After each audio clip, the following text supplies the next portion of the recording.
Hello, water signs. Kamusta sa kayong lahat? So, alamin natin, water signs. Ano ba itong mga posibleng paparating sa'yo next 7 days? So, hindi pa po kayo nakaka-subscribe sa aking YouTube, don't forget to subscribe.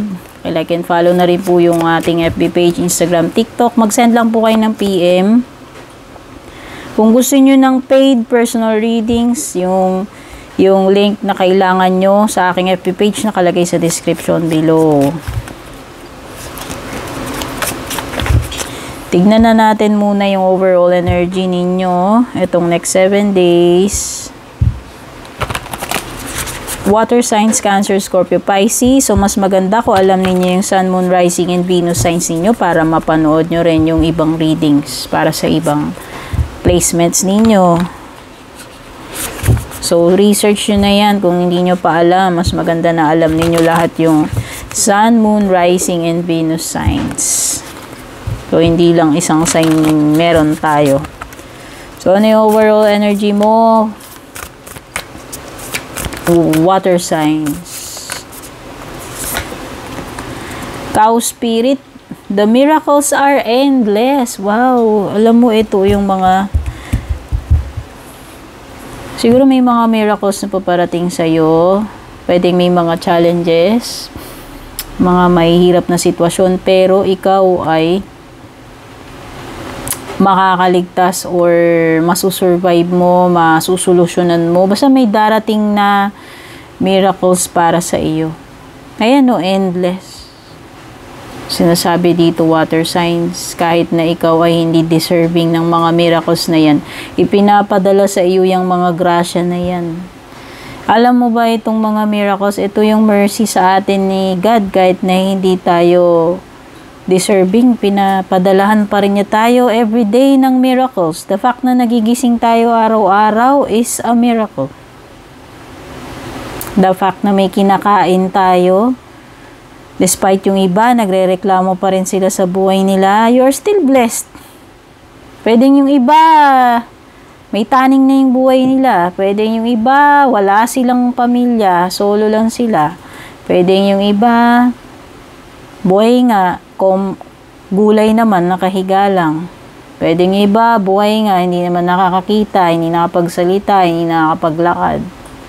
So, hindi ko alam kung ano tong mga miracles na to dito sa overall energy ninyo. Pisces, ang maliwanag lang dito is maging thankful ka sa lahat ng biyayang nare-receive mo, maliit, malaki. Lahat yan miracles ni God.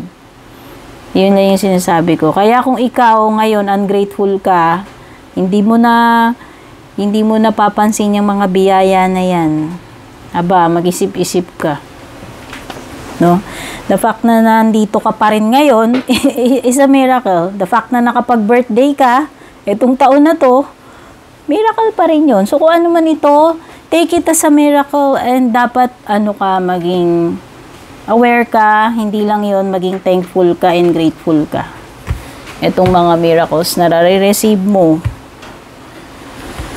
So, ano pa yung mga surrounding energies itong next 7 days? So, minsan kasi dahil lang may mga bagay tayong hindi natin nakuha or naging hindi nag-workout para sa atin, minsan yung sa atin nagiging bitter na, hindi na natin napapansin yung mga grasya na meron tayo minsan nagiging ungrateful tayo or unappreciative dun sa mga meron tayo, which is mga blessings and miracles, no? So, protection from my powerful friend daw. Poprotektahan ka nitong kaibigan mo for better or for worse. Ano kaya yan? Tungkol saan kaya yan? Period of frustration, lessons to be learned. O sabi ko na nga ba, it seems na you are frustrated. Hindi ko alam, ano ba tong frustration mo? Cancer, Scorpio, Pisces. Ito yung magre-remind sa iyo si Cow Spirit na the miracles are endless. Kagaya nung nilitanya ko kaninang napakahaba. Yun yung mensahe. Hindi ko na ulitin, napagod ako. So, may mga lessons to be learned ka itong next 7 days, Pisces. Siguro marirealize mo nga to, yung mga binanggit ko. No, marirealize mo, aba, napaka-ungrateful ko, hindi ko napapansin na itong mga tinatamasa ko ngayon o kung ano man itong nangyayari sa akin, whether satisfied man ako o hindi, is still a miracle. Baka yun eh. Birth or conception of a child or enterprise, o whether may paparating na baby, whether sa'yo, sa family mo, or merong ipapanganak na enterprise, o baka naman ito na yung business na gusto mo simulan, o kung ano mang project yan, personal o kung ano man, no? This is the beginning of something para sa iyo. Reconciliation daw, o baka yun. Kung magkakaroon ng pagkakaayos dito, so, pwedeng ito yung start ng magandang bagay na mangyayari para sa iyo. Pwedeng yan yung hudyat. Pero yung posibleng may dito, magre-reunite, magkakaayos uli, magkakabati. So, ano naman ang meron sa love life mo itong next 7 days, water signs.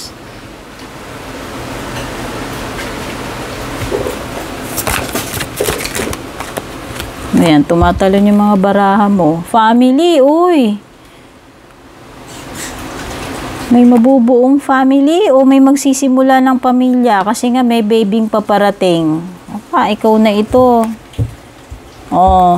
Fertility, parenthood, pregnancy. So, kung whether pinagbubuntis pa lamang yan, paparating pa lang o ipapanganak na kagaya nitong crib, no? Only you, devoted, attached, crave.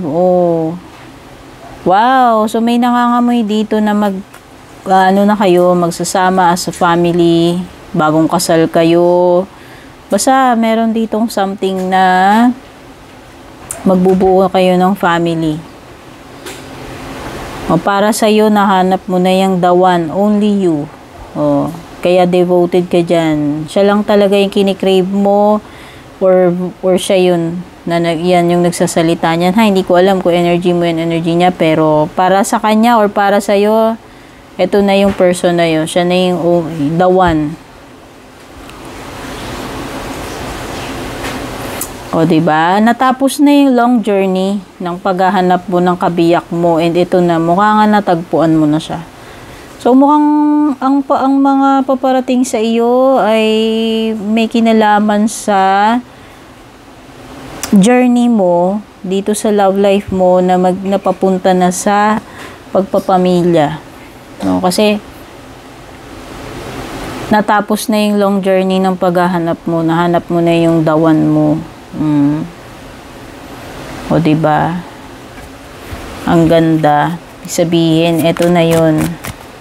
Parang pakiramdam mo sa sarili mo, sure ka na ito na yung taong gusto mong makasama habang buhay, na magbe-bear ng anak mo or magbibigay sa iyo ng anak as mag-asawa. So, you have a long road ahead of you, kayong dalawa. Ayan ang dami pang mga possibilities, adventures na kakaharapin kayo. Kumbaga parang magsisimula kayo ng panibagong journey. Kasi kung talagang pagpapamilya na yung patutunguhan yan, talagang totoo yung marami ka pang may experience. So, yan, expectin mo na yan. Water signs. Na itong journey mo ay mahaba pa at marami pa kayong kakaharapin. Kayong dalawa as partners, as couples, as husband and wife, kung husband and wife na kayo. So, congratulations kung kanino man nagre-resonate yan. So, this may not resonate to all. Tandaan nyo, collective reading lamang to. Huwag na mag-react yung mga hindi nakaka-resonate. No. Ibalato nyo na dun sa mga nakaka-resonate, ha? Huwag makulit. So, ano yung possible na magiging outcome mo? Baka this week yung iba dyan, nag-expect na talaga kayong baby, manganganak na si Macy's, o baka ikaw na yung manganganak dyan. Water signs, no?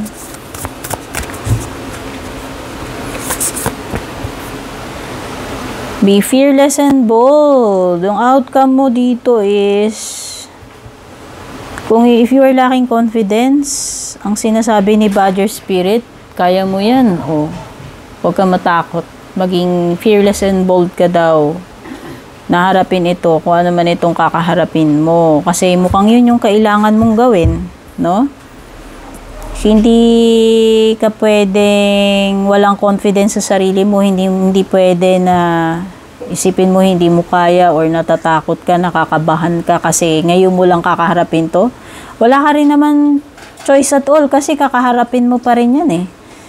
So, mamili ka na lang. Magpapaka-insecure ka, duwag ka, or haharapin mo siya ng positibo at matapang. So, ayan. Choice mo yan, okay? So, ito yung mga nakuha ko. Ay, sorry. Bakit ko kinlose yung reading? Wala pa pala. Wala pa pala yung card sa ilalim. Sorry naman. So, at least yan, nakita mo na yung outcome mo. Kailangan mo lang maging solid, no? Magpakalakas yung loob, no? Kung ano man yung kakaharapin mo. Kasi, wala ka naman choice kung hindi kakayanin at kakayanin mo pa rin dapat yan eh. Kasi kung ano may ibabato sa'yo, di ba gano'n naman yun? May choice ba tayo kung ano yung pinapadala sa atin? Tsaka, madalas naman hindi naman natin alam na po-foresee yung mga pinapadala sa atin. Surprise lang madalas eh. And nakaka-survive naman tayo. So, ganun lang yun. Magmimili ka, magpapaka-loser ka o pakalakas ka na loob. Nasa sayo na lang yan, di ba? The world, merong something na makukumpleto, ma-achieve. Malaking completion ito. I celebrate life and welcome new energy. It could be yung pagpapamilya. It could be yung pagpasok ng panibagong member ng family. Yung baby na tinutukoy dyan, pwedeng yun. Or yung enterprise, kung ano man itong bagong venture mo. Whether negosyo man yan, panibagong breakthrough sa career mo, sa negosyo mo, sa relationship, romantic relationship, or family. It could be anything na ine-embrace mo na bago eh.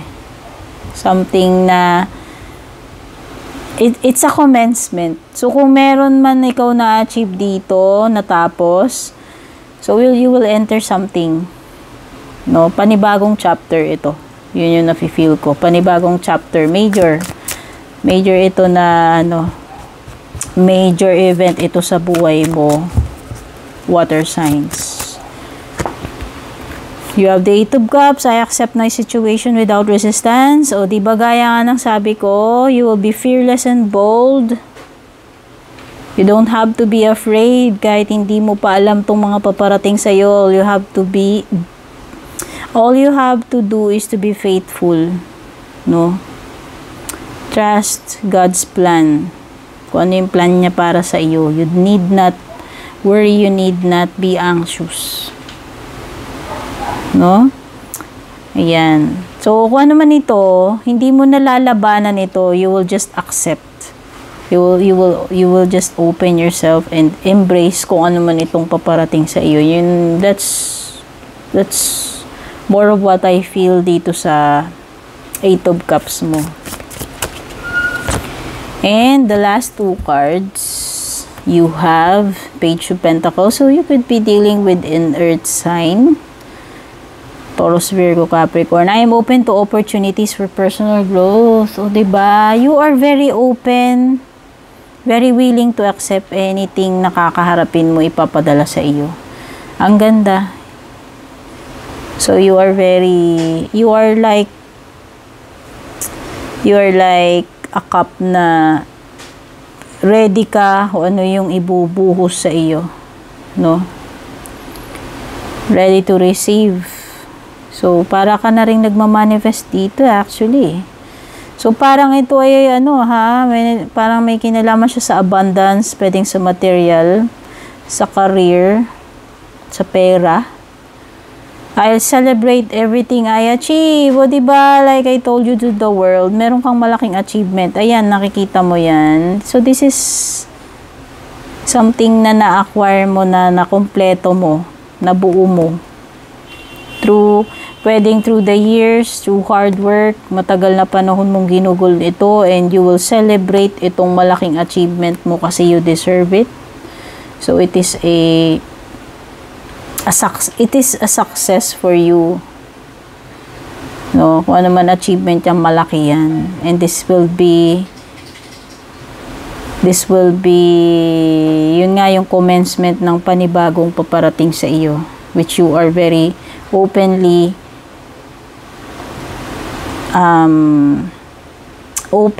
na tatanggapin mo.